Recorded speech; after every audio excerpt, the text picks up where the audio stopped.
Yeah, we're actually just lifting nets so that we can get access to the fruiting zone so that we're able to pick our fruit today, which we're going to start here in about 2 minutes. Yeah, that's acceptable. Anything worse than that? Excuse me. And obviously, general rule being, if you wouldn't eat it, don't pick it. So our strategy is to, if it, you know, the ideal is that we want to see a little bit of this raisioning here, uniform, not too much rot or shot berries, you know, just that looks good. There's a little bit of everything in there, some younger grapes, then some older that are already raisioning and drying out, which is giving us all of the flavors we want. And then it's just hunting them down in the canopy and pulling them out like that. We'll get rid of part of that and we'll keep that. And yeah, that guy works. Then it's just plant to plant as we're going.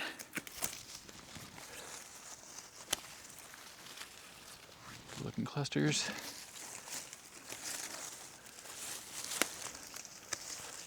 So this vineyard's interesting because this doesn't normally ripen until much later, but this year it actually has caught up to where it needs to be. So we're excited about that. A little bit tough because of the area. It's on the lowest part of the property, and it happens to be just a later ripening varietal. So this is the one point where we get to be selective before we start processing. So we try to clear out most of the mog is what it's called, which is matter other than grapes. That can be anything from bugs to leaves to raisins to sunburned grapes. Basically anything that we don't want to use for wine. This is really our big time to get all of this sorted, so to speak, and make sure we're not throwing things in there that we don't want. That'll give us off flavors like leaves and stuff. They'll just give it less than desirable flavor compounds. And it's just like cooking. If you don't start with the best ingredients, you can't really hope to have the best final product. We want to go with fully formed clusters, not things like that, because those are always going to be under ripe, have greener characteristics, and also they're just going to be really high in acidity that, you know, we do want some acid, but we want it to be in balance with all the sugar and the rest of the phenolics. The general understanding is that 22 people can pick, 22 people or a crew of 20 to 22 people can pick about a ton in an hour. Yeah, being that this is a smaller vineyard, we're probably expecting somewhere around a half a ton off of this. But other vineyards like Sam's, we actually will we'll see about 5 tons from that one. So just a little small pick, but we do it early in the morning so that the fruit's cool. And that's because the plants will want to shut down in the heat of the day, and basically all of our flavors end up kind of going back into the plant because the plant shuts down and doesn't process or doesn't metabolize anything. I believe it is a Zinfandel and also a Primitivo clone. So Primitivo being the original Zinfandel, essentially mother varietal. It'll be our estate Zen that that this bottling will be. And we're excited about it because, like I said, these tend to be a little bit of a struggle to get across the finish line because of where it is on the property. It's in the lowest point, so therefore the coolest point. So it sees the sun last, and it always warms up the latest. So it makes it a little bit hard for it to go through its processes, but we had a pretty good year for it this year, mostly because we cut it back a little bit to allow each plant to focus more on fruiting rather than trying to supply all of its green growth. For like our bigger picks, we'll end up getting a lot of volunteers, but it's kind of hard to ask people to come out and give up their morning at 5 in the morning to work for about an hour. But I will say that the community in Arizona, or the wine community in Arizona, as far as consumers and our wine club members and stuff, are really embracing the wine industry out here. So it's nice to see the Arizona industry grow by leaps and bounds over the past few years. And there's obviously more public interest in what's going on around here now that we're kind of being taken a little bit more seriously, since we're getting awards on big competition stages and stuff like that. And obviously we have pretty important public figures that have helped additionally shine the spotlight on Arizona winemaking. So it's been fun. I started selling wine in my early 20s, and then by my later 20s, I kind of just, it was 28, it was myself and the dog, and I could either have stayed and gone to work on the distribution side of things, or I could learn to go make wine. And I had just taken a trip up to the Pacific Northwest and kind of fell in love with the area. And there was a wine program there in Walla Walla that was a 2-year practical program, where Davis was still a 4-year analytical. So rather than talk about making wine for 4 years, I was making wine in a 2-year program within the first week. And interestingly enough, the program here at Yavapai College in Cottonwood is based off of the program I went to in Walla Walla. So kind of a bit of kismet. But yeah, I mean, I've loved the wine industry because I thirst for knowledge. And even if you learn everything there is to know about wine in 1 year, it's all going to change next year. So it keeps things diverse. And for me, my day is never the same. It's always a different adventure. Yeah, like I said, anywhere from doing this as far as picking, keeping an eye on the vines, to bottling, to filtering, to blending, to minor electrical work, all those kind of fun things. A lot of people don't understand that wine growing, it's farm life. So it's, early mornings, late nights, but quite literally the fruit of our labor we get to see around this time, and it makes it all worth it. Our winemaking philosophy is to be very varietally correct about things. We don't try and force square pegs into round holes, if you will. We like the organic nature of the wine, like the grapes getting to glass. So I try to minimize my hand in the cellar as much as I can, because I'm a firm believer that all of the real work happens out here. And that's why it's kind of important to have the selection process here to make sure we end up with the best fruit in there. So we have what we hope is an easy time, but every year in Arizona with the monsoons, it's a little bit different. So you can never really predict, like we could decide we wanted to pick this morning, and last night a monsoon could have come through and it would have given us about a 48-hour delay, because the plants will have to work through that water, because it'll just dilute our flavors and our sugars that we're using for the final winemaking side of it. So we will leave some of these more raisiny clusters, because our chef will come back behind us and he makes jam from them. So that's kind of fun. We don't believe in a lot of waste. I mean, we spend all the year growing it, so if we can use it for something that isn't wine, we will also do that. Sometimes we'll even have the students from the college come through. These vines are going on, I would say, probably they're in the neighborhood of 10 to 15 years. I don't have the exact date off the top of my head, but they are older. I did bring them back significantly. They used to be bilateral cordon, which means there was the older, I'm trying to see if I can find an example of that. Not really, because we did like to have these go more head trained, which is rather than have them spread out, they're just going to go straight up like this, where you have a cluster here. Then we bring that back to a couple of different nodes here, which are these little in-between spots where the leaves are coming out of, which will ultimately yield the canes for next year that'll have the grapes that we're picking today on them. But we bring them back to this, that way we can achieve what we're really trying to do, which is you want to balance what's above the ground with what's below the ground. So you want your root structure to kind of be reflected in your canopy, which is where the leaves and the fruiting area is with the grapes. So it's kind of like bonsai, but on a much larger scale. And we do kind of we're fortunate in the fact that we have about 7 acres planted of estate vineyards, including our Barbera, and we're able to give each plant an individual attention at multiple points during the year. When you have the massive 100-acre vineyards and things like that, honestly, you don't get that opportunity as much as you would like to. It's all stylistic. If you're growing grapes in the hundreds of acres, you're doing more of a bulk style, where this is more of a craft style, or a estate or small single vineyard, single varietal. We're really just kind of trying to showcase this particular site in the northern Arizona. Down south in the Wilcox areas, you'll see the much more vast plantings of varietals, and that will that's more intended for mass production wine, where this is more, we're probably, with this Zen, we'll probably end up with somewhere between 50 and 100 cases off of it, as opposed to 500 to 1,000 cases. As an independent team of filmmakers, we love producing documentaries for artisans of all trades, honoring skill, passion, and determination. So whether you're a garage baker, homegrown mycologist, backyard farmer, or off-grid homesteader, send us a message and share your story with the world.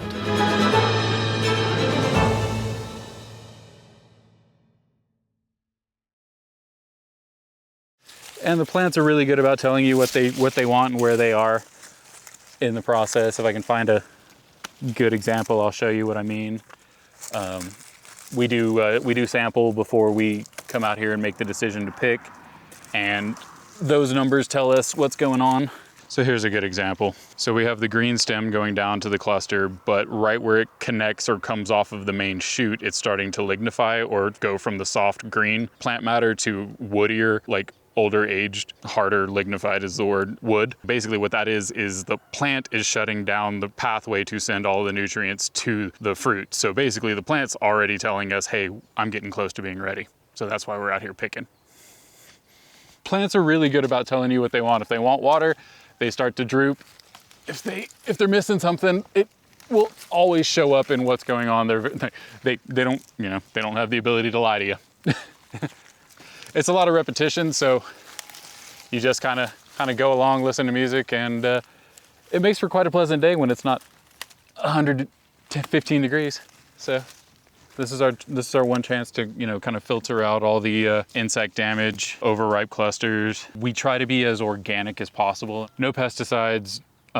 Really, like at most we'll do like an organic vinegar spray to knock some things on the head, but we won't do that at this time because we don't want to introduce the vinegar bacteria into the winemaking process, because that is how you make vinegar. So really we try to be as organic in practice as possible. Just being present in a vineyard is 99% of the battle, because you're going to be able to see issues and be able to get ahead of them before they become real big problems or widespread issues. Even in the winemaking process, we're only really just using organic sulfur as the most basic of preservatives. We're firm believers in being varietally correct, being shepherds of the entire winemaking process, from the literal planting of new vines to aging them to a point where we can get usable fruit, then nurturing the plants through the growing process, getting out here, picking it, and then in the vineyard, we really want that true expression. If it's a tougher year, I'm okay with the wine showing that. We know not every year is going to be a beautiful, stellar 100-point vintage. We get that, especially here in Arizona. It's even harder because we are literally making wine on the frontier. It's growing grapes in the desert.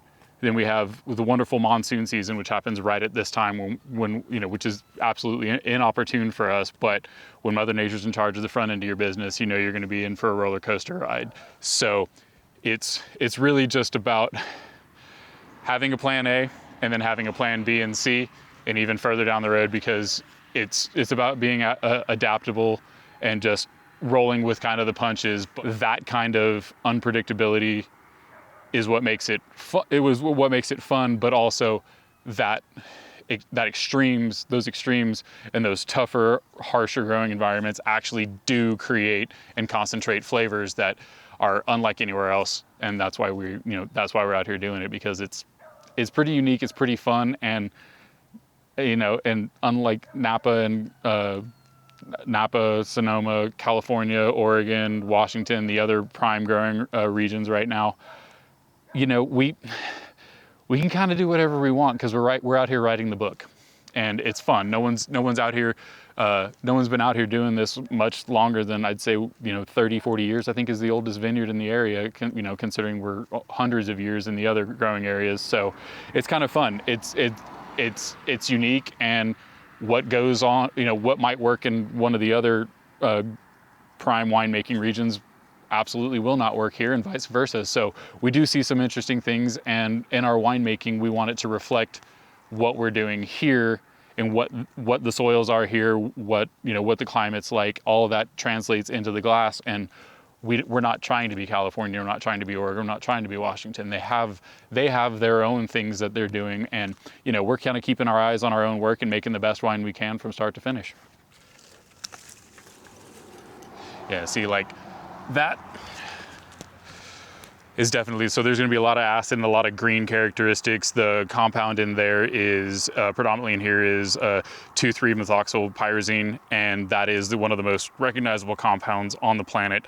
It is green bell pepper, and you will get that in very young red grapes like this. So this is a very immature cluster. This is going to have a very high acid, very little like of the fruit flavor that we're like the ripened fruit flavor we're looking for. So we're just going to go ahead and discard that. But it's a pretty good example of what red grapes go through. They go through a process called veraison, which is the transition from these green new grapes into the final red grapes that they're going to be.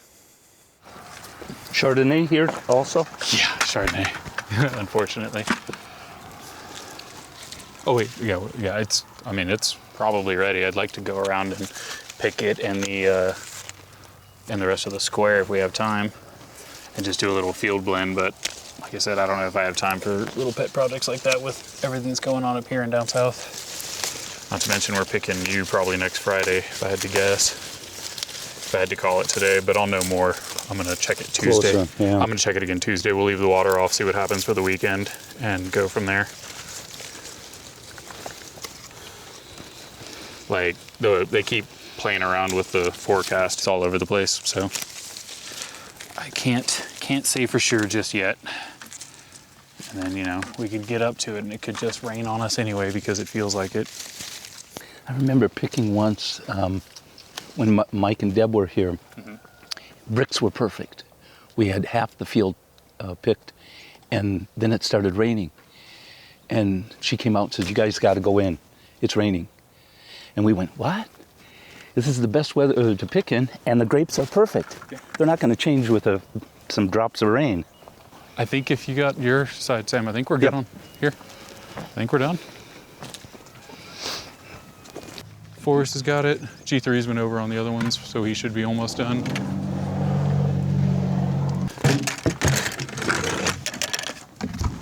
Yeah, I think once we get all the buckets in there, we'll be roughly half a ton. That was about the estimate. Sir?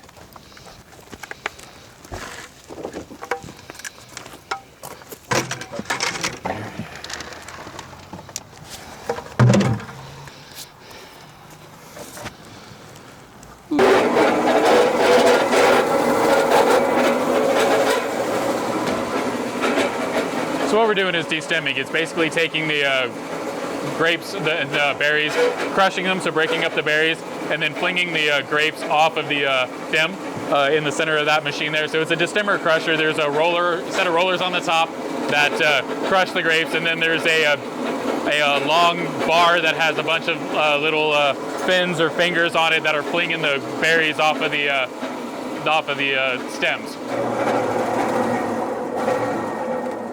Cool. And just like that, we spend 15 minutes making a mess and 3 hours cleaning it up. So, and then this will cold soak for 24 to 48 hours, depending on where I want it to be, and then we'll run all of our analysis on it, do any adjustments we need to acidity or sugar. Sugar is fine. Acidity was great. That's why we decided to pick it here. But always want to look and see what happens, because it'll soak up some extra sugar from the little bit of raisins that made it in there, and then we'll inoculate it. It'll ferment in this room here for about 2 weeks ideally, and then we'll drain all the juice off of it, take all the skins, throw them in our press the rest of that out, just squeeze the last little bit of that out, and then off we go.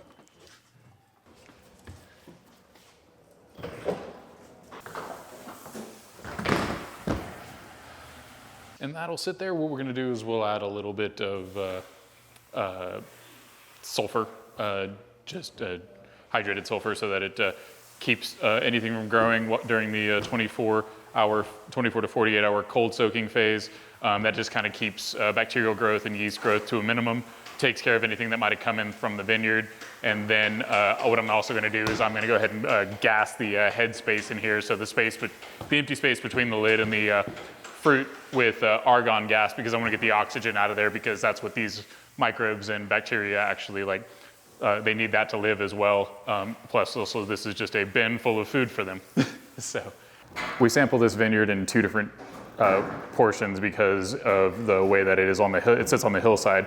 They tend to mature at different rates, but actually this year they're pretty close. So what we're tasting right now is the upper 13 rows out of the 26, and we'll taste the lower rows here in a second. But what we're seeing is what we love about this vineyard is that it has something very unique in Arizona, in the sense that it actually does come with a lot of bright acidity from the vineyard. Maintaining that acidity with the warmer growing season that we have is very difficult, because the scale that we use for sugars going up and acids going down, we want to try and catch them right in the middle where they intersect. So that's usually around 24 to 26 bricks for this vineyard, and around 3.3 pH, which is actually kind of low on the lower end for where you want. Like you'll see sparklings that go into the high 3.1s and the high 3.2s.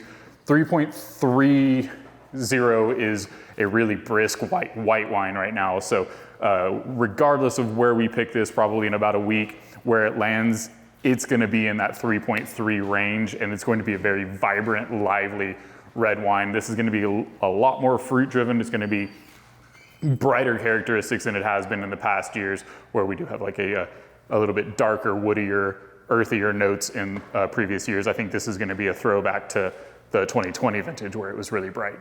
If this wasn't almost 25 degrees bricks, that acid would take the enamel right off our teeth. So, but I mean, not getting any off characteristics. I'm not getting any like insanely green notes. Anybody? I mean, there's still a little green there. Like I think it's still trying to work through a little bit, but that's why we turned the water off on it a week ago, Sam. So, you know, I think we'll get there. All right, so this is going to be the lower 13 rows, slightly darker. These actually, I think we're showing a little bit more mature. Definitely shows in the juice. My tongue has gone numb. Yeah. Ooh, yeah, definitely further along, and not by much. So I would say they're probably within days of each other as far as maturation goes. What is that? It's strawberry raspberry, but it's not herbaceous, but it's a spice.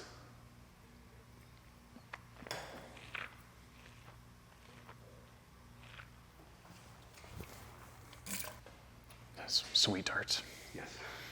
It is literally sweet tart candy. Yeah. Let's go ahead and tentatively, I'll check again on Tuesday, but let's tentatively plan for Friday, a week from today. Tentatively, wait till Tuesday before it's on the alarm. Yeah, wait till you hear from me on Tuesday, because then we'll send the flag up too, to get all hands on deck for that. So. Yeah, it's I'd like to see a little bit. hanging on my fingernails right now. Yeah, and it is starting to lignify on the in some areas, the lower part for sure. I'm starting to see that woodiness. So, cool. What are you seeing on the bunches? Are you seeing?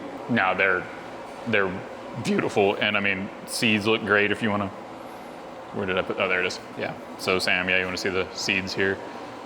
So yeah, look at how brown those are. They're ready. Yep.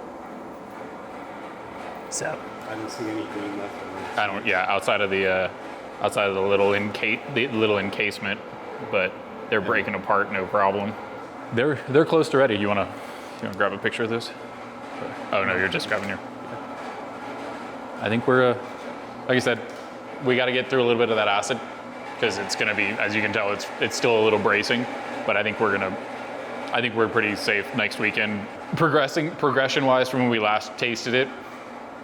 Yeah.